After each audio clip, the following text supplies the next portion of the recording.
as she wanders to and fro. Unbidden teardrops fill her eyes, and to all questions she replies with a sad "Hey-oh."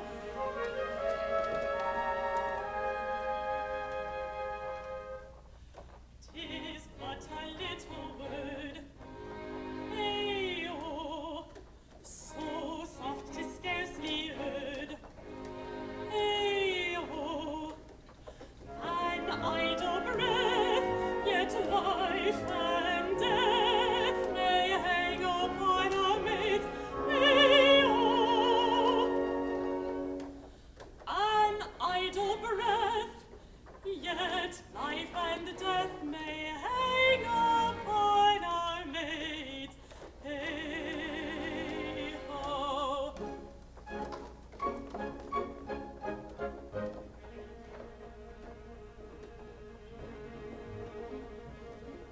When maiden laughs, she mopes apart as owl mopes on a tree.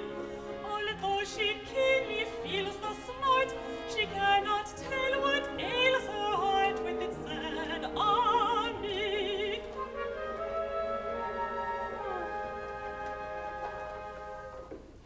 'Tis but a foolish sigh, ah me, born but to droop and die.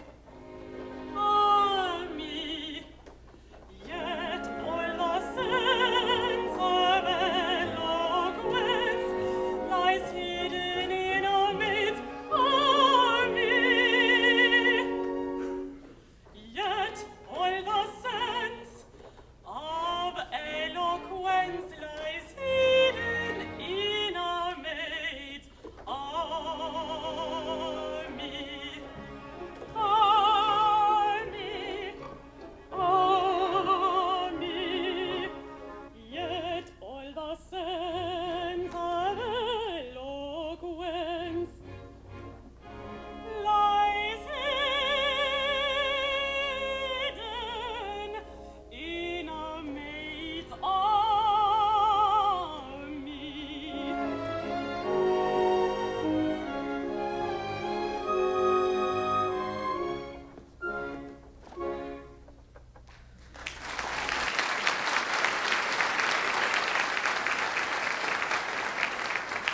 Mistress Merrill? Eh? Oh, it's you, is it? Well, you may go away if you like, because I don't want you, you know. Haven't you anything to say to me? Oh, yes! Are all the birds all caged? The wild beasts all littered down? Locks, chains, bolts, and bars in good order? Is the little ease sufficiently uncomfortable? The racks, pincers, and thumbscrews ready for work? Oh, you brute! These allusions to my professional duties are in doubtful taste. I didn't become head jailer because I liked head jailing. I didn't become assistant tormentor because I liked assistant tormenting. We can't all be sorcerers, you know. You brought that upon yourself. Colonel Fairfax is not a sorcerer. He is a man of science and an alchemist. Well, whatever he is, he won't be one long, for he's to be beheaded today for dealings with the devil. His master nearly had him last night when the fire broke out in the Beecham Tower. Oh, how I wish he had escaped in the confusion. But take care. There's still time for a reply to his petition for mercy. I'm content to chance that. This evening, at 7:30. Yeah. Oh, you're a cruel monster to speak so unfeelingly of the death of a young and handsome soldier. Young and handsome? How do you know he's young and handsome? Because I've seen him every day for weeks past, taking his exercise on the Beecham. Curse him! There. I believe you're jealous of him now. Jealous of a man I've never even spoken to. Jealous? Jealous of a poor soul who's to die in an hour. I am. I'm jealous of everybody and everything. I'm jealous of the very words I speak to you, because they reach your ears and I mustn't go near 'em. How unjust you are. Jealous of the words you speak to me? Why, you know as well as I do that I don't even like them. You used to like 'em. I used to pretend I liked them. It was mere politeness to comparative strangers. I don't believe you know what jealousy is. I don't believe you know the way it eats at a man's heart and disorders his digestion. Turns his interior into boiling lead. Oh, you are a heartless jade to trifle with the delicate organization of the human interior.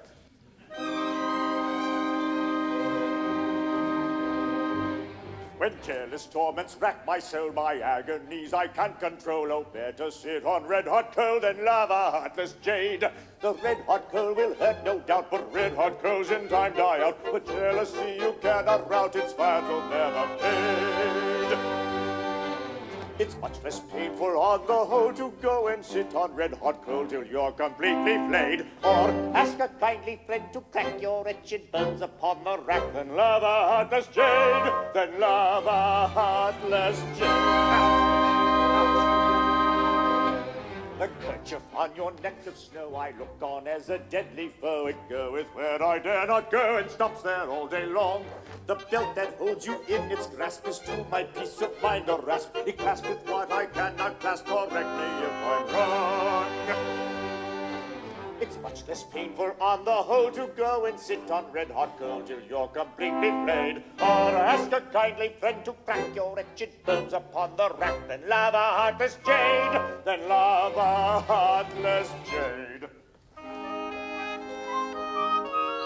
The bird that breakfasts on your lip, I would I had him in my grip. He sippeth where I cannot sip, I can't get over that. The cat you fondle, soft and sly, he layeth where I dare not lie. We're not on terms, that cat and I. I do not like that cat. Ah! It's much less painful on the whole to go and sit on red-hot coal till you're completely flayed. Or ask a kindly friend to crack your wretched bones upon the rack. Then love a heartless jade, then love a heartless jade.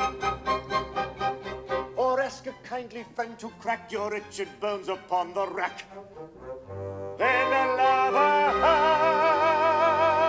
heartless jade.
but here is not so spent, and the days are not so faded. But that we with one consent, but our loved land invaded, still would face the foreign foe, as in days of long ago. Still would face the foreign foe, as in days of long ago. As in days of long ago. As in days of long ago. Still the days of war and war, as in days of long ago. Our warriors under honors, gallants, white men, valiant soldiers, brave and daring, bold and scaring, in their bygone days of daring. Terror's warriors under honors, gallants, white men, valiant soldiers, brave and daring, bold and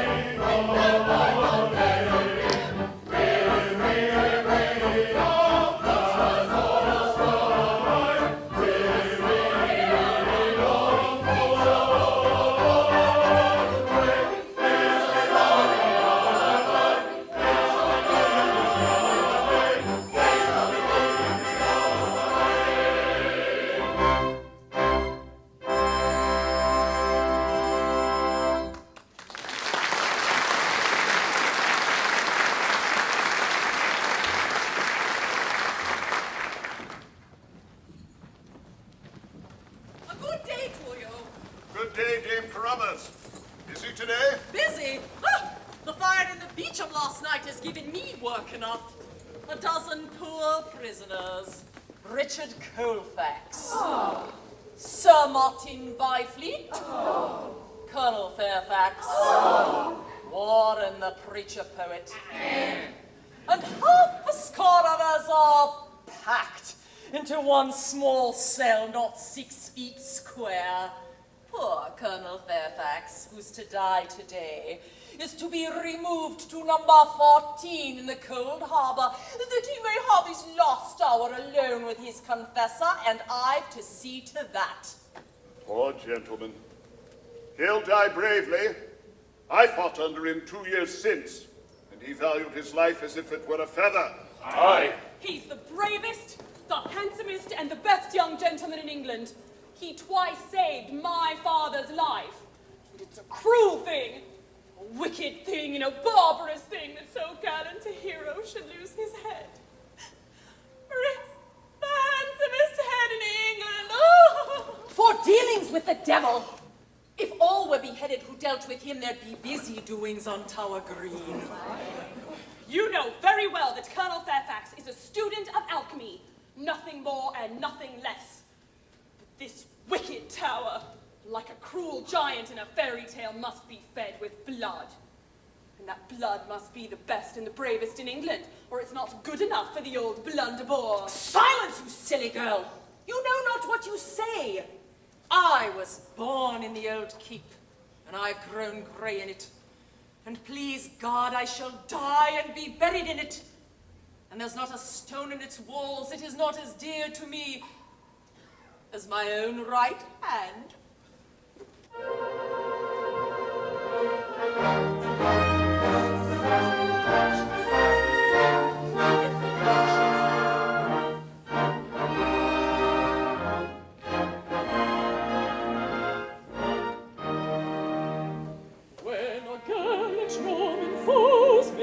Merry land their own, and the Saxons from the conqueror were flying. At his bidding it arose in its panoply of stone, a sentinel unleaving and undying. Insensible light brow as a sentinel should be, though a queen to save her head should come a-suing. There's a legend on its brow that is eloquent to me, and it tells of a duty done and a duty doing.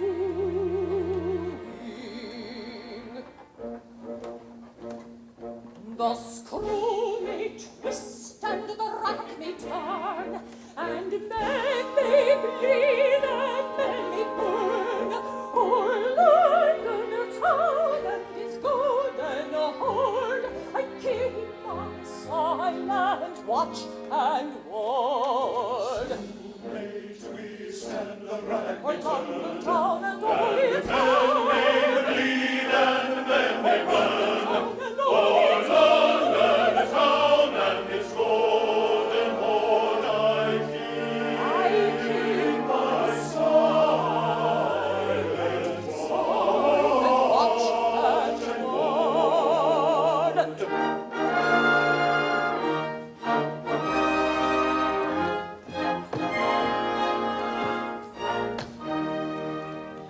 Within its wall of rock, the flower of the brave have perished with a constancy unshaken.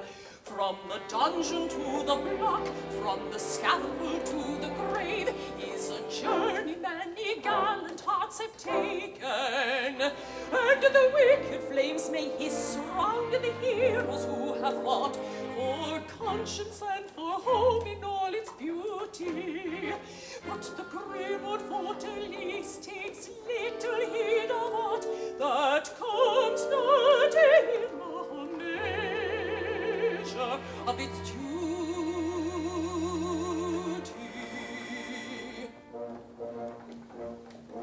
The scroll may twist and the rack may turn, and men may bleed and men may burn. O'er London town and its golden horn, I keep my silent watch and ward. may twist and the rack may O'er turn. London town and all its town, May bleed and men may burn. and all its London town and its golden horn I keep my silent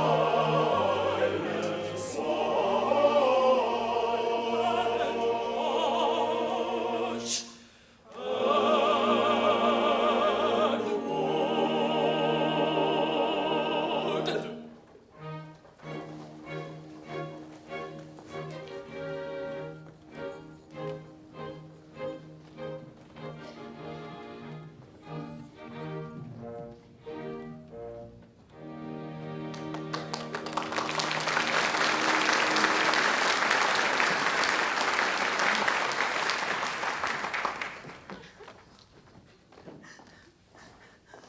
Father, has no reprieve arrived for the poor gentleman? No, my lass, but there's one hope yet. Thy brother Leonard, who, as a reward for his valor in saving his standard and cutting his way through 50 foes who would have hanged him, has been appointed a yeoman of the guard, will arrive today. And as he comes straight from Windsor, where the court is, it may be that he'll bring the expected reprieve with him. Oh, that he may! Amen to that, for the colonel twice saved my life, and I'd give the rest of my life to save his. And wilt thou not be glad to welcome thy brave brother, with the fame of whose exploits all England is a-ringing? Aye, truly, if he brings the reprieve. And not otherwise? Well, he's a brave fellow indeed, and I love brave men. All brave men? Most of them, I verily believe. But I do hope that Leonard will not be too strict with me. They say he is a very dragon of virtue and circumspection.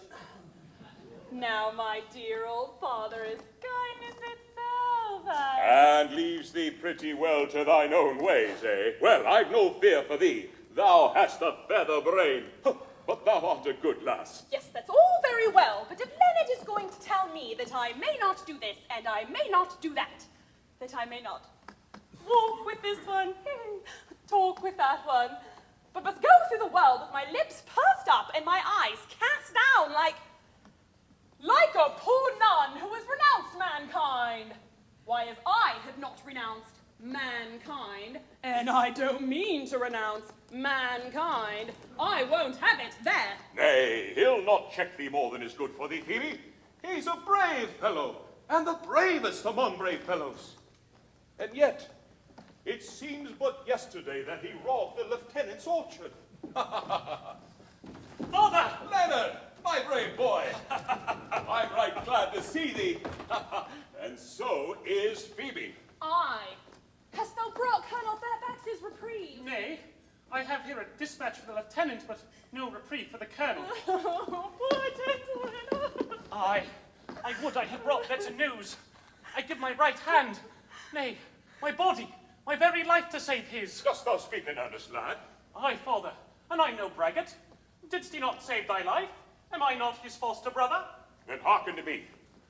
Thou hast come to join the yeomen of the guard. Well, None has seen thee but ourselves. I and the sentry who took but scant notice of me. Now, to prove thy words, give me the dispatch, and get thee hence at once. Here is money, and I'll send thee more. I'll convey a suit of yeoman's uniform to the colonel's cell. He shall shave off his beard so that none shall know him, and I'll own him as my own son, the brave Leonard Merrill, who saved his flag and cut his way through 50 foes who thirsted for his life. He will be welcomed without question by my brother yeoman, I'll warrant that. Now, how to get access to the colonel's cell? The key is with thy sour-faced admirer, Wilfred Shadbolt. I think. Mind I say I think. I can get anything I want from Wilfred. I think. Mind I say I think. You may leave that to me. Then get thee hence at once, lad, and bless thee for this sacrifice. And take my blessing too, dear Leonard. And thine too, eh? Thy love is newborn. Wrap it up carefully, lest it take cold and die.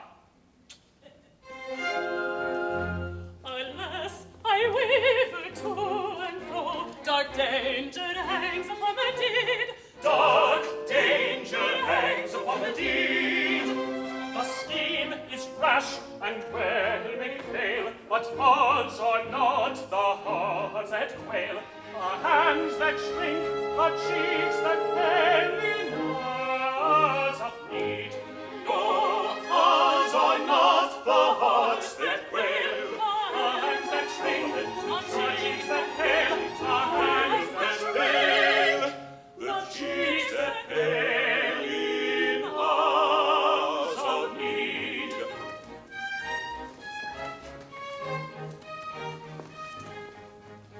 The air I breathe to him I owe, my life is his, I count it not. That life is his, so count it not. And shall I reckon risks I run when services are to be done to save the life of such an one? Unworthy thought, unworthy thought. And shall we reckon risks we run to save the life of such an one? Unworthy thought, unworthy thought. We may succeed, who can foretell? Mayhem and woe. Mayhem and woe.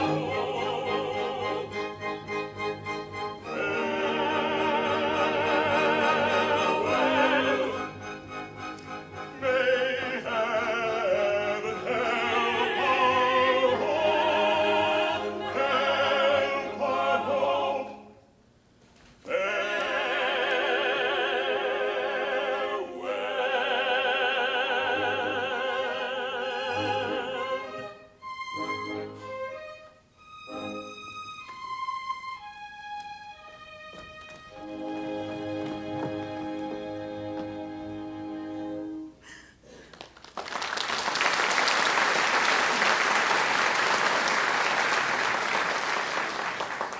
Nay, lass, be of good cheer.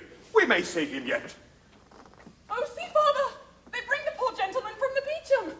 Oh, father, his hour is not yet come. No, no. They lead him to the cold harbor tower to await his end in solitude. But softly, the lieutenant approaches. He should not see thee weep. Colonel Fairfax, my old friend, we meet but sadly. Sir, I greet you with all goodwill. And I I thank you for the zealous care with which you have guarded me from the pestilent dangers which threaten human life outside. In this happy little community, death, when he comes, doth so in punctual and business-like fashion, and, like a courtly gentleman, giveth due notice of his advent, that one may not be taken unaware. Sir, you bear this bravely, as a brave man should. Why, sir, it is no light boon to die, swiftly and surely, at a given hour, and in a given fashion. Truth to tell, I would gladly have my life. But, if that may not be, I have the next best thing to it, which is death. Believe me, sir, my lot is not so much amiss. Oh, Father, Father, I cannot bear it. My poor lass. Nay, pretty one, why weepest thou? Come, be comforted. Such a life as mine is not worth weeping for. Sergeant Merrill, is it not? May I greet my old friend? Why, man, what's all this? Thou and I have faced the grim old king a dozen times, and never has his majesty come to me in such goodly fashion. Keep a stout heart, good fellow. We are soldiers, and we know how to die, thou and I. Take my word for it. 'Tis easier to die well than to live well. For in sooth I have tried both.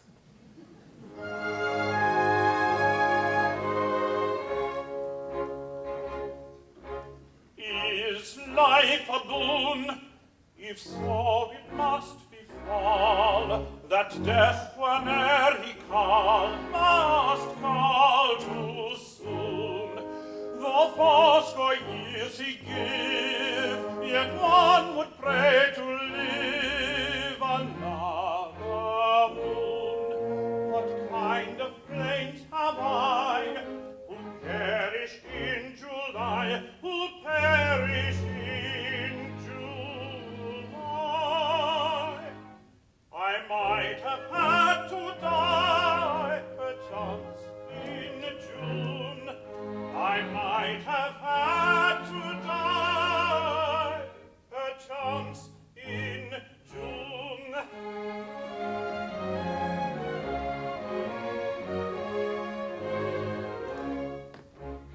Is life a thorn?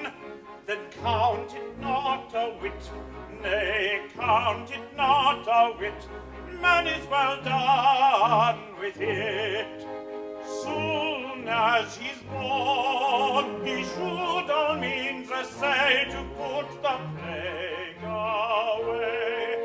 And I, forewarn, poor captured fugitive, my life most gladly give. I might have had to live another morn. I might have had to live another morn.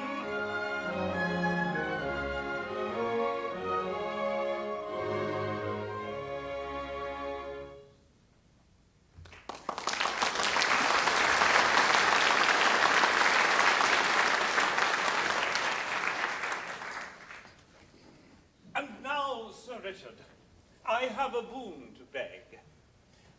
I am in the strait for no better reason than because my kinsman, Sir Clarence Poltwhistle, one of the secretaries of state, has charged me with sorcery in order that he may succeed to my estate, which devolves to him, provided I die unmarried. As thou wilt most surely do. Nay, as I will most surely not do, by your worship's grace. I have a mind to thwart this good cousin of mine. How? By marrying forthwith, to be sure. But heaven have mercy, whom wouldst thou marry? Nay, I am indifferent on that score.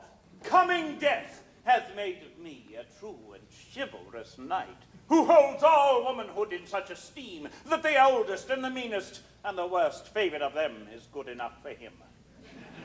And so, my good lieutenant, if thou wouldst serve a poor soldier who has but an hour to live, find me the first that comes. My confessor shall marry us, and her dower shall be my dishonored name, and 100 crowns to boot. No such poor dower for an hour of matrimony. A strange request. I doubt that I should be warranted in granting it. There never was a marriage fraught with so little of evil to the contracting parties. In an hour, she'll be a widow, and I, a bachelor again, for aught I know. Well, I will see what can be done, for I hold thy kinsman in abhorrence for the scurvy trick he has played thee. 1,000 thanks, good sir. We meet again on this spot in an hour or so. I shall be a bridegroom then, and your worship will wish me joy. Till then, farewell. I am ready, good fellows. He is a brave fellow, and it's a pity that he should die. Now, how to find him a bride at such short notice? Well, the task should be easy.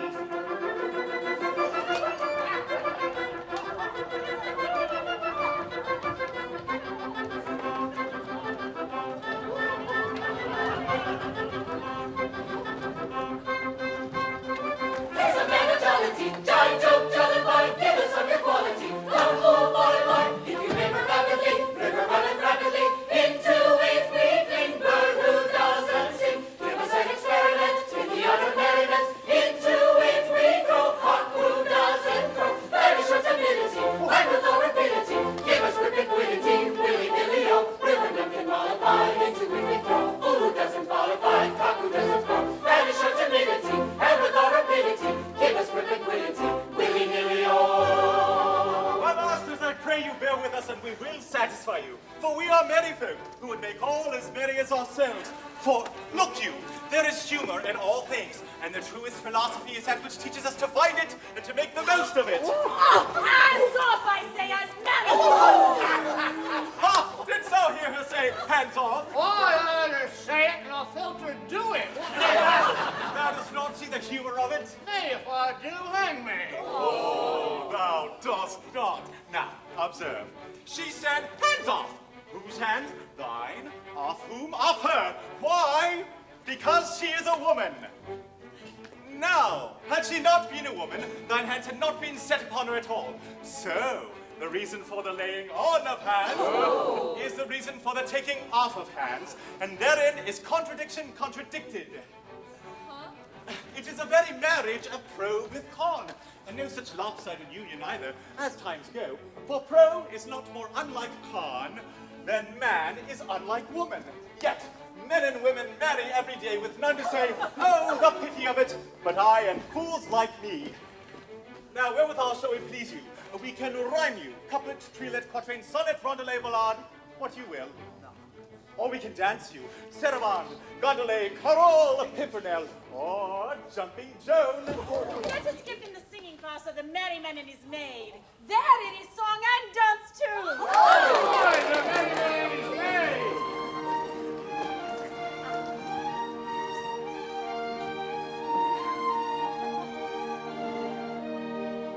I have a song to sing, oh. Sing me your song, oh.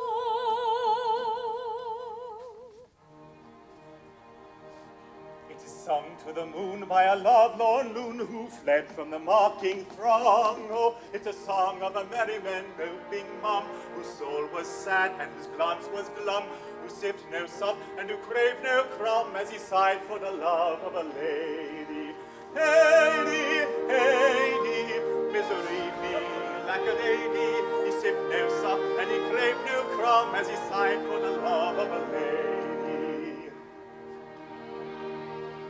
I have a song to sing, oh. What is your song, oh?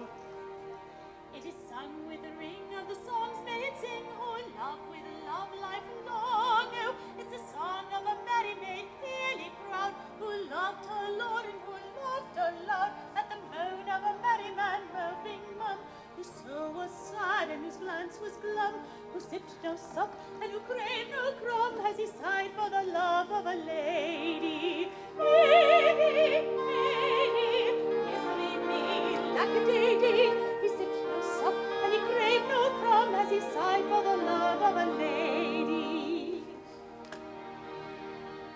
I have a song to sing, oh. Sing me your song, oh.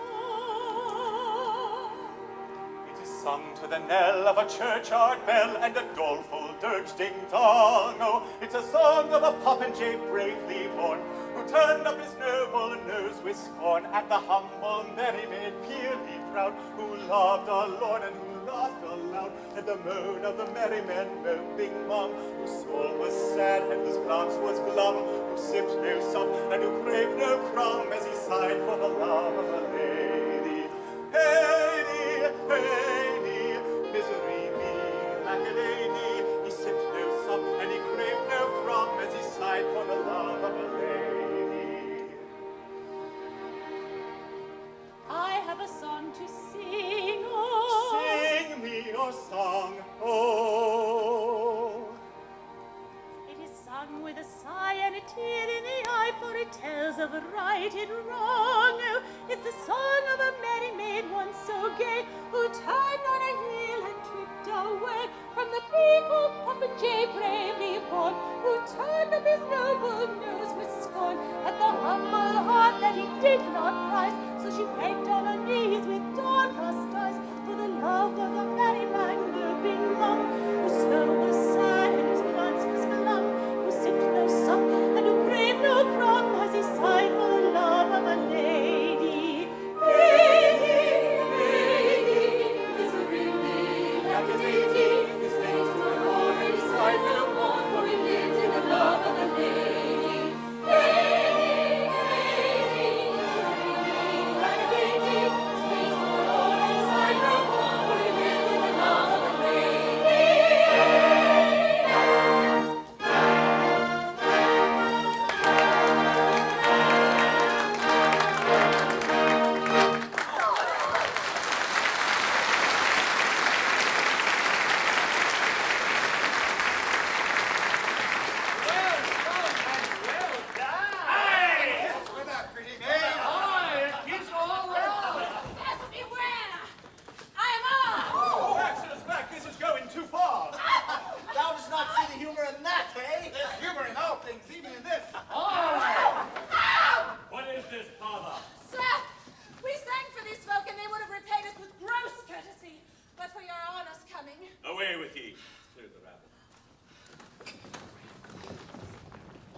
Girl, who are you and what do you here?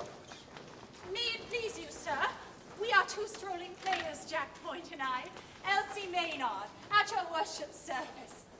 We go from fair to fair singing and dancing and playing brief interludes, and so we make a poor living. You two, eh? Are ye man and wife? No, sir, for though I am a fool, there is a limit to my folly.